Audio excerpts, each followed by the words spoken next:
प्रदेश भाजपा उपाध्यक्ष पायल वैद्य की अध्यक्षता में सोलन में बैठक का आयोजन किया गया। इस बैठक में संगठन द्वारा किए गए कार्यों की समीक्षा की गई। वहीं भविष्य में होने वाले आयोजनों को सफल बनाने के लिए रणनीति भी तैयार की गई। सोलन में भाजपा को मजबूती प्रदान करने के लिए पंचायत प्रधानों के लिए एक बड़ा सम्मेलन पंचायत प्रधानों के लिए एक बड़ा सम्मेलन प्रस्तावित है। इसको लेकर रूपरेखा बनाई गई। मजेदार बात यह रही कि कुछ नेताओं ने उपाध्यक्ष को कुछ अधिकारियों की शिकायत की और कहा कि उनके अधिकारी सुन नहीं रहे, जिसके चलते विकासात्मक कार्य नहीं हो पा रहे हैं। जनता को उनसे बहुत सी उम्मीदें हैं, ऐसे में वह जनता की आकांक्षाओं पर खरे नहीं उतर पा रहे हैं। ऐसे में पार्टी कैसे विजय हासिल कर पाएगी। हमारी जिला सोलन की बैठक काफ़ी लंबे अंतराल के बाद कुछ आने वाले चुनावों के दृष्टिगत जो योजनाएं हमने की हैं उसको लेकर के ये बैठक का आयोजन किया गया था।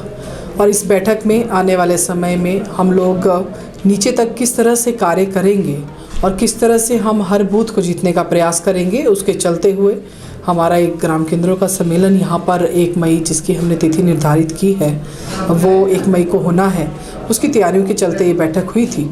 और एक और विषय जो इसमें जुड़ा है वो ये है कि जो अभी हमारे नवनिर्वाचित सांसद राज्यसभा डॉक्टर सिकंदर कुमार जी हैं, उनका प्रवास पूरे प्रदेश में हो रहा है।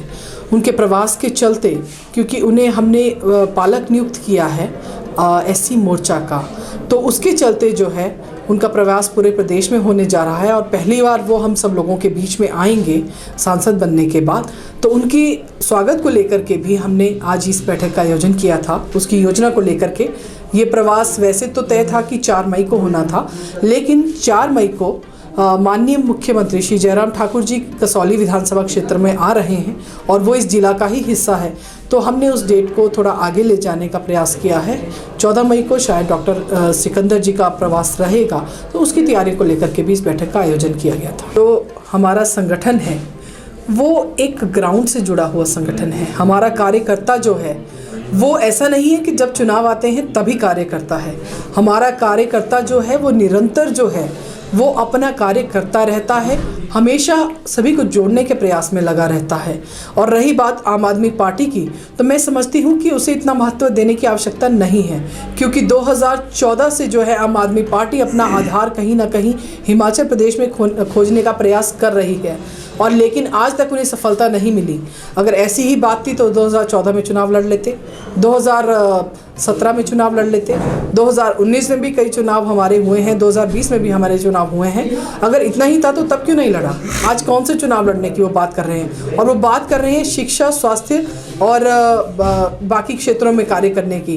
तो मैं ये बता दूं कि हमारा हिमाचल जो है वो शिक्षा के क्षेत्र में हमेशा अग्रणी रहा है, और हमारे हिमाचल की देवतुल्य जनता जो है ये अच्छी तरह जानती है कि कोविड के कार्यकाल में भी जब इतनी बड़ी आपदा हमारे ऊपर आई तो हिमाचल ने सबसे आगे रह करके कार्य किया है, और इसकी भूरी भूरी प्रशंसा हमारे सम्माननीय प्रधानमंत्री श्री नरेंद्र भाई मोदी जी ने भी की है, और हमारे माननीय मुख्यमंत्री जी की पीठ थपथपाई है। तो जिस आधार पर वो यहाँ बात कर रहे हैं, और करप्शन की अगर वो बात कहते हैं तो करप्शन ना अब से पहले कभी थी, और भारतीय जनता पार्टी के राज में तो करप्शन का सवाल ही नहीं उठता।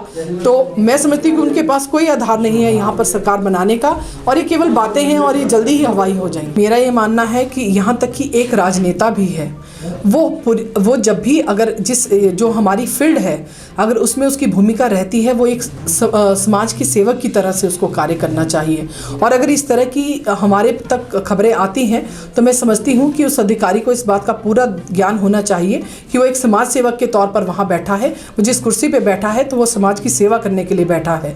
तो इस तरह की बातें जो हैं वो हमारे ध्यान में आई अवश्य हैं, और इस बात को जो है मैं माननीय मुख्यमंत्री जी से रखूँगी भी, इस तरह की जो भी ध्यान में मेरी बातें आई हैं। लेकिन मेरा ये कहना है कि एक राजनेता को और एक अधिकारी को ये कभी नहीं भूलना चाहिए कि वो समाज सेवा करने के लिए आया है। तो उनके दरबार पर कोई भी व्यक्ति आए तो राजनीति से ऊपर उठ करके उन्हें उस व्यक्ति का कार्य करना चाहिए। मैं इतना ही कहना चाहती हूँ।